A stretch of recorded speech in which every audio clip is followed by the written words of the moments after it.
Hey guys, it's Dani. For today's little show and tell episode, I have to present to you two of actually my most unruly Phalaenopsis orchids ever of life. The wildest looking, unbehaved, untidy Phalaenopsis, but they're just so gorgeous, they're just so beautiful, and I love them so much. I cannot do without them, so they need some screen time. I need to show them some love. Who do we start with first? Let's start with the one that is just not so common. It might actually be very common now, but when I purchased it, it wasn't. This is the Phalaenopsis Pinto Special Ruby. I purchased this 2-3 years ago, and when I got it, I was so mesmerized by the beautiful flowers and the pattern. It has a very similar pattern to the Bonne Vasquez. Looks totally different, but there are similarities.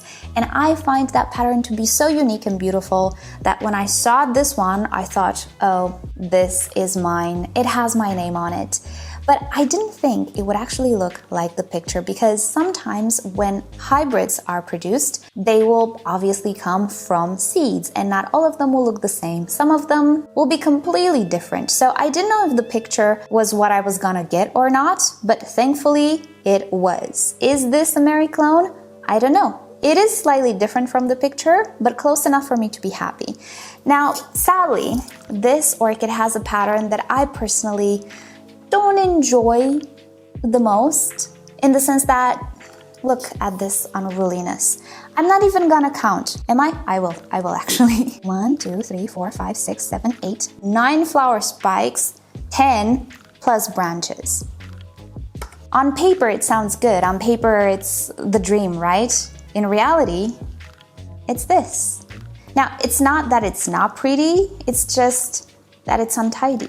I don't like the untidiness.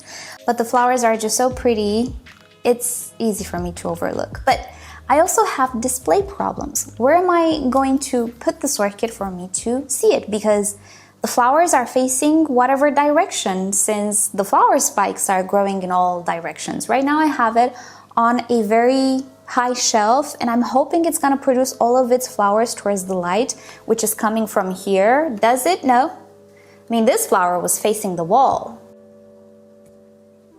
It's not even under light, so the wall is not bright. It just decided to face the wall, pretty much. It's what it's doing. Why? Why do we have to be like this? You are such a pretty orchid. Oh, now I'm seeing, like, if you look at the stem is a little bit crooked and it's growing tall. Why do we have to be like this, honey? Why do we need to grow like this? Can we be a little bit more compact? I don't care about like 100 flowers. I want a few, but compact. No, it cannot do it. So I'm going to deal with it and stop asking. I'm over dramatizing for the sake of comedic relief. I don't mind all that much, but I would love it if it were just a little bit more compact. It is what it is. For those of you who do like wild appearances, I mean, she's wild. I think you're gonna love her. But there is another, which is even worse. Or better, depending how you look at things. This one. Again, must we behave like this? Probably we must.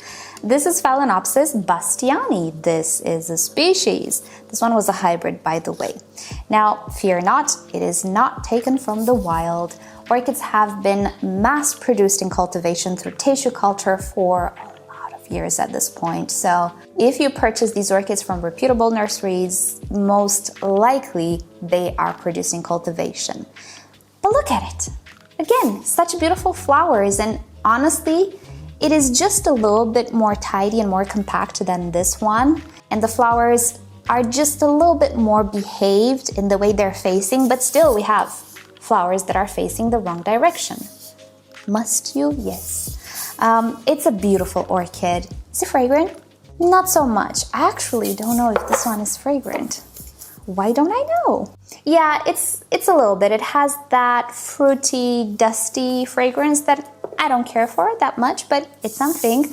This one, not really.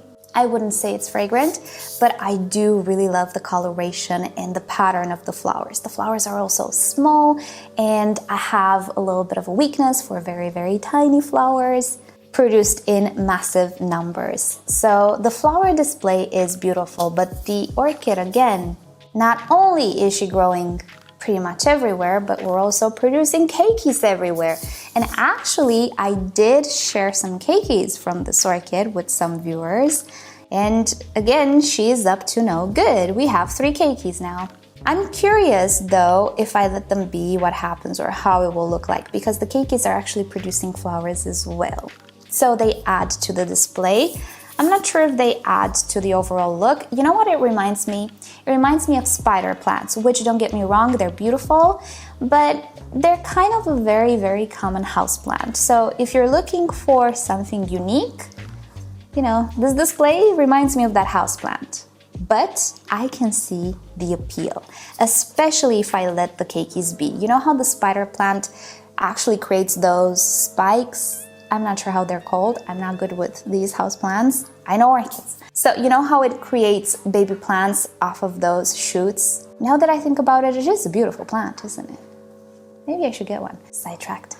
So yeah, that's exactly how this one looks. It creates those keikis on the flower spikes.